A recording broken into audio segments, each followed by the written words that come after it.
La editorial francesa Philippe Rey acaba de publicar Las tierras arrasadas, novela del escritor y politólogo mexicano Emiliano Monge, en la que nos hace compartir el viaje de los cerca de 200.000 migrantes que atraviesan cada año México de sur a norte en busca de una vida mejor. Relato con el que obtenía el año pasado uno de los galardones literarios más importantes de México, el Premio Iberoamericano de Novela Elena Poniatowska. Y precisamente para hablarnos de este libro y de su trayectoria como escritor y periodista, y también editor, Emiliano Monge ha sido tan amable de venir a nuestros estudios. Buenas tardes, Emiliano. Buenas tardes, muchas gracias por la invitación. No, es un placer tenerte aquí entre nosotros. Permíteme que explique antes que nada que has nacido en la Ciudad de México el 6 de enero, el Día de Reyes, de 1978. Imagino que eso marca una vida, ¿no? Tus padres... La de mis padres, sobre todo, ¿no? Mi madre decía que no le iba a volver a pedir nada a los Reyes Magos nunca más. ¡Qué regalo! Allí en Ciudad de México vas a estudiar Ciencias Políticas en la UNAM, en la Universidad Autónoma. Y me gustaría que nos contases qué te llevó a Ciencias Políticas. Quizás las dificultades de tu país. Las dificultades de mi país me llevaron ciertamente a las humanidades, ¿no? El interés en la casa en la que crecí, había libros por todas partes. Mi papá es escultor y mi madre es psicoanalista. La mezcla de eso solo podía dirigir hacia las letras de algún modo. Pero también lo que sucede es que yo tenía 3 amigos muy cercanos a lo largo de la secundaria, preparatoria, antes de entrar a la universidad, y nos debatíamos entre qué carrera estudiar para poder seguir estando juntos, porque éramos de veras un grupo muy unido. Entonces no sabíamos si economía, filosofía, letras, ciencia política. Al final, literalmente tiramos volados. Ganó ciencia política y estudiamos ciencia política juntos los 4, y ahora ninguno de los 4 se dedica a la ciencia política. Imagínate. ¿Alguna vez has dicho, Emiliano, que la Revolución Mexicana de 1910 no ha acabado todavía? Quizás eso en ciencias políticas se nota, ¿no? ¿O no? Es complicado, sí. Es decir, la Revolución Mexicana, los postulados de la Revolución Mexicana, lo que hizo que saliera a combatir el pueblo de México, no las cabezas. Es decir, la revolución terminó para los organizadores de la revolución, para los líderes de la revolución, los que obtuvieron, digamos, democracia representativa, que es lo que querían. El pueblo que combatió por muchas otras cosas, por un reparto agrario que se terminara, por un contrato social que fue después despojado a los 10 años, pues para ellos no terminó nunca la revolución, ¿no? El periodismo es una manera de plasmar la realidad. Tú empezaste trabajando como periodista, ¿no? Yo empecé trabajando como periodista. Aquí en esto siempre me gusta ser muy claro, porque yo empecé como periodista cultural. Y entonces cuando hablamos de periodismo, uno normalmente entiende otro tipo de periodismo. Y la situación que hay en mi país hoy en día, hace apenas un par de semanas, Periodistas Sin Fronteras, Reporteros Sin Fronteras, la ONG, declaró a México el país más peligroso para ejercer el periodismo. Los que están haciendo realmente jugándose la vida en un país en el que mueren periodistas, 2 o 3 periodistas al mes desde que empezó la guerra contra el narcotráfico, periodistas cuyos asesinatos no son investigados. Es decir, John Gibler, que publicó el libro más importante sobre los hechos de Ayotzinapa, la matanza de estudiantes, decía que México es un país donde es más peligroso investigar un asesinato que cometerlo. Ese periodismo es el que está sosteniendo a México, y yo no soy ese tipo de periodista. Yo no me jugué la vida nunca siendo periodista de ese tipo, ¿no? Esos periodistas que a mí me representan un impacto y un respeto absoluto. Yo fui periodista cultural y de ahí llegué a la literatura. Finalmente, la literatura es mucho más eficaz para denunciar ciertas cosas que el periodismo, ¿no? No tiene los tapujos éticos y la exactitud que se te exige como periodista. ¿Se puede mostrar la realidad en su insoportable crudeza en la literatura?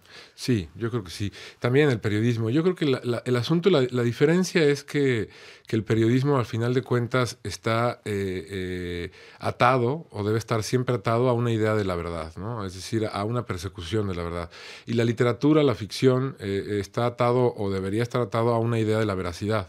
Y creo que esa distinción es la que también hace, la que genera el impacto en la sociedad. Es decir, el periodismo puede cambiar una situación, una investigación periodística puede realmente tumbar un gobierno, una novela no, pero una novela puede cambiar para siempre a un lector. Es decir, el impacto de la literatura es a nivel individual y quizás es más profundo, pero el del periodismo es a nivel social, ¿no? Quizás la literatura está sometida a menos presiones económicas que la prensa, ¿no?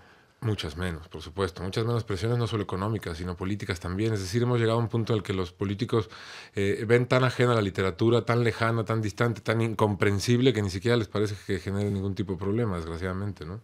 Emiliano Monge, ¿dónde se encuentran las raíces de la violencia en América Latina? ¿En las culturas precolombinas, en los conquistadores No, españoles? yo creo que se encuentra en una suma. Es decir, en América Latina la violencia se encuentra como se encuentra en el resto del planeta, en el ser humano. Es decir, somos un animal que además de ser un animal político, tenemos una voluntad de poder y la voluntad de poder implica mayor o menor grado de violencia, ¿no? Me parece que, que parezca no que parezca, perdón, que sea una sociedad más violenta, las sociedades latinoamericanas que, por ejemplo, las europeas, tiene que ver más que con el mundo precolombino o con la conquista, con el tiempo. Es una situación únicamente de los 300 o 400 años de ventaja que nos llevan, ¿no? Es decir, el grado de violencia con el que responde una sociedad o un individuo a una situación que se le presenta tiene que ver con la sociabilización, me parece. Volviendo, Emiliano, a Las tierras arrasadas, la novela que acaba de traducir aquí en Francia la editorial Rey, Philippe Rey, es cierto que en los últimos 10 años 70.000 salvadoreños han desaparecido en México. Según la Asociación de Familiares de Salvadoreños Desaparecidos en México, sí. Al lado de eso, los 70.000. 41 estudiantes de Iguala, es pecata minuta, ¿no? Sí, no sé. El asunto es que de esos 70.000 hay que tomar en cuenta que pongamos que 10.000 son salvadoreños que lograron cruzar el México, que lograron llegar a Estados Unidos y que decidieron, porque hay que pensar que muchos de los migrantes centroamericanos se van no solamente por condiciones económicas, sino huyendo. En El Salvador en particular de las maras salvatrucha, ¿no? Entonces, cuando llegan a Estados Unidos rompen todo vínculo. No los encuentran, pero porque ellos no quieren ser encontrados. Y pongamos que otros 10.000 se quedaron en México, también por decisión propia y también rompieron vínculo. Pero estamos hablando de 50 o 55.000 salvadoreños desaparecidos en México, traficados como personas, esclavizados por el narcotráfico, por diferentes manifestaciones del crimen organizado, la prostitución, por ejemplo, la trata de blancas. Estamos hablando de verdaderamente una tragedia de proporciones inimaginables. Es decir, las fosas, tú hablabas de los 41, de los 43 de Ayotzinapa, cuando desaparecen, a los pocos días que el gobierno reconoce la desaparición y los empiezan a buscar, empiezan a encontrar fosas y las abren y las escarban y dicen, ay, no son los estudiantes. Ay, qué suerte que no son los estudiantes, dice la sociedad mexicana. Pero ¿quiénes son? ¿Cómo puede ser que nos preguntemos más bien quiénes son? Y así se encuentran. México es un país que se llenó de fosas, es un país que está de verdad hoy en día sostenido por fosas de desaparecidos, así como Europa se explicó con el campo de concentración y Agamben y otros pensadores explicaron el cono sur de América con la dictadura. México y Colombia se van a tener que terminar explicando con la fosa común y es dolorosísimo. En tu novela, Emiliano, denuncias la corrupción de la policía mexicana, una corrupción generalizada, ¿no? Yo creo que no hay ninguna policía en el mundo que sea más corrupta que la mexicana, ¿no? Es decir, el vínculo, la simbiosis que hay de crimen y policía en México, y que hasta hace poco era solo de policía y crimen, ahora es también del ejército y el crimen. En 2006 el presidente Calderón decidió sacar al ejército a hacer en las calles, a cumplir con las funciones de la policía, y lo que pasó fue que el ejército se corrompió exactamente igual que la policía, porque el narcotráfico tiene un poder económico demencial. Si realmente un gobierno quiere oponerse o luchar contra el narcotráfico, el camino es cerrar los grifos del dinero, no enfrentarlos a balazos, ¿no?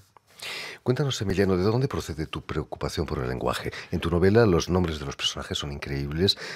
Mauseolo, Estela, Epitafio, Cementerio. Sí, son todos, en ese caso los nombres todos son, los personajes todos tienen nombres que son referidos a la pira funeraria, ¿no? Es decir, a mí me interesa mucho, la literatura es uno de los últimos caminos que nos queda para la empatía, ¿no? En sociedades de la violencia, para empezar a salir de la realidad de las sociedades de la violencia, el camino sin lugar a dudas es la empatía, es la puerta de entrada a un cambio. Y la literatura, igual que el resto de las artes, permite ponerte en el lugar del otro, intercambiar de lugar. No esta idea liberal de ponerte en la piel, sino realmente vivir la existencia de alguien más. Pero me interesa tanto, porque cuando haces esto, lo más fácil es ponerte en el lugar de la víctima, siempre ha sido. Pero es tan importante ponerte en el lugar de la víctima como el victimario, ¿no? Entonces, en esta novela, la víctima, las víctimas, que son los migrantes, no tienen nombre, porque el migrante, cuando empieza el camino de la migración, renuncia a la identidad, al nombre, a la religión, a muchas cosas, a veces al idioma, a muchas cosas, cosas, pero también el victimario está marcado por la misma realidad que hace migrar a uno, en muchos casos lo convierte en un secuestrador. No hay muchas opciones más de vida. Es decir, establecer un juicio moral cuando la moral mía o tuya, o de un ciudadano de Tokio, o de un ciudadano de Berlín, o de un ciudadano de Buenos Aires, se parece más entre nosotros que la de un ciudadano que vive a 70 kilómetros de la Ciudad de México en el campo, es muy difícil, ¿no? Y ponerse en el lugar del victimario es tan importante como el de la víctima. Es por eso que estos nombres refieren así, porque no refieren identidad. Y luego lo del lenguaje tiene que ver primero con que a mí me gusta pensar que el lenguaje es una materia, que se puede trabajar con ella como si fuera una materia, que se le puede dar forma, que tiene siempre que atemperar la historia. Esta es una historia muy violenta. Me interesa que yo no la quería contar con un lenguaje violento, porque entonces es una piedra más que una novela. Si logro equilibrar un lenguaje que no sea violento con una historia violenta, un lenguaje mucho más trabajado, mucho más, no sé si elegante, pero sí preocupado por la sonoridad, el ritmo, la cadencia. Y después porque en una polémica, por poner un ejemplo, una polémica muy famosa que hubo entre Juan José Saer, un escritor argentino que para mí es fundamental, y Vargas Llosa. Vargas Llosa criticaba al escritor si tenía un compromiso político.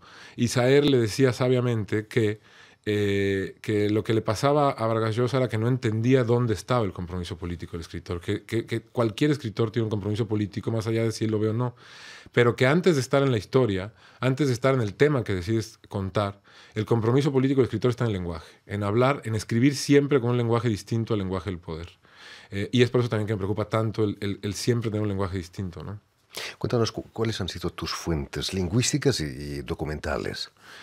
Bueno, para esta novela en particular, yo levanté muchos testimonios en Chiapas y en Tabasco, testimonio directo con migrantes, y además recolecté de diferentes ONGs y asociaciones miles de páginas de testimonios de migrantes centroamericanos tratando de cruzar México, ¿no?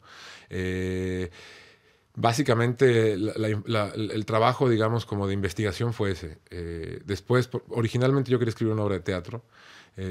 Cuando decidí que mis herramientas daban para hacer una novela, es lo que había hecho y lo que me interesaba hacer, y abandoné la obra de teatro, la novela hereda varias cosas de la obra de teatro, entre otras la estructura en la cual la novela es entrecortada por coros. Los coros son testimonios textuales. Originalmente no lo era así. Yo leí todos los testimonios, fue desolador, fue realmente doloroso. Son terribles. Terribles. Pasé mucho tiempo sin escribir, tratando de digerir esos testimonios y de olvidarlos, porque yo no estaba haciendo crónica ni periodismo, sino nada más tener el tono, las sensaciones.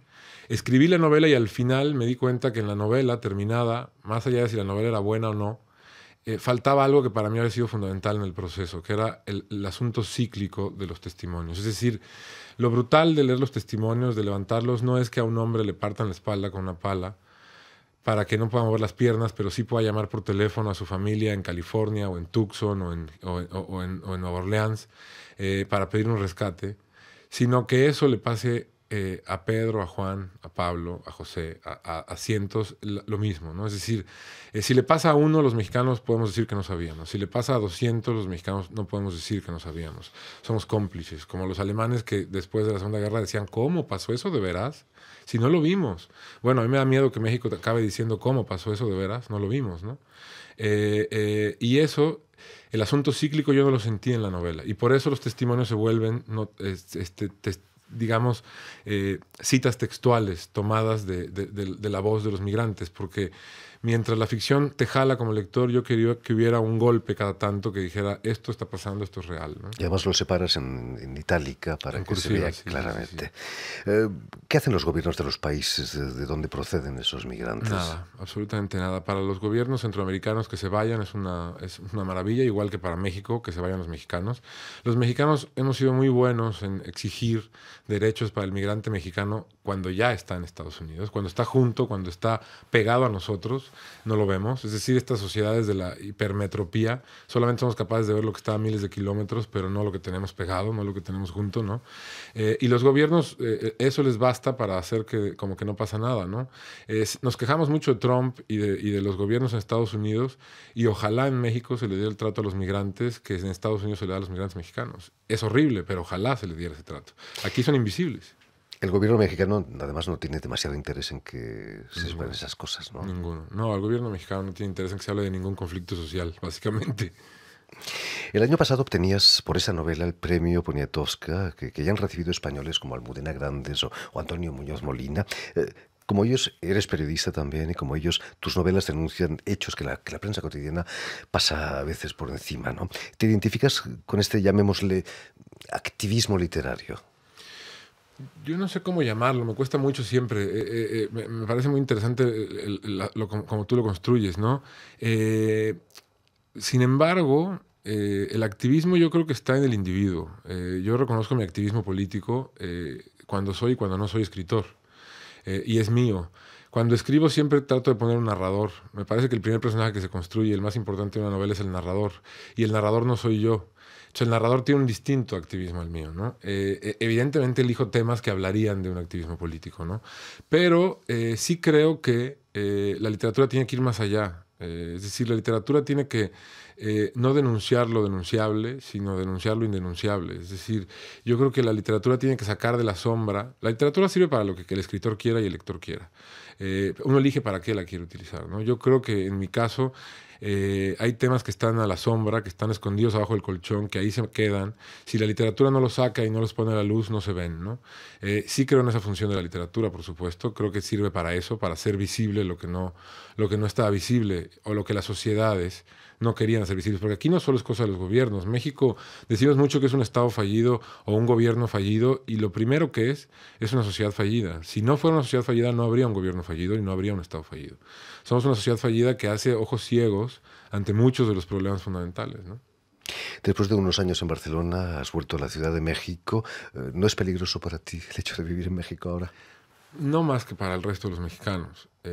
Y la verdad, cuando viví en Barcelona, te vuelves un mexicano de primera clase que resulta incómodo, de algún modo, ¿no? Para mí mismo. Es decir, estar fuera de México, con lo que estaba pasando en México, esa seguridad que te da una ciudad como Barcelona y que tendría que ser la que le da cualquier ciudad a cualquier ciudadano, me resultaba injusta, ¿no? No estoy diciendo que me guste la inseguridad, como a nadie le puede gustar, pero si pienso hablar de México, tenía que compartir la realidad, ¿no? Del resto de mexicanos, ¿no?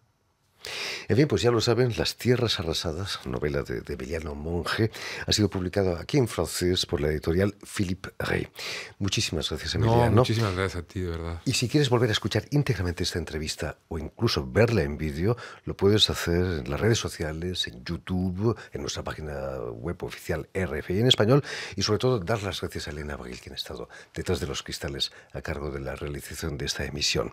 Y Muchísimas también gracias, Elena. permíteme también saludar sobre todo a nuestros telespectadores, porque tenemos telespectadores Espectacular. en toda América Latina que nos ven a través de Canal U, una cadena de Montevideo.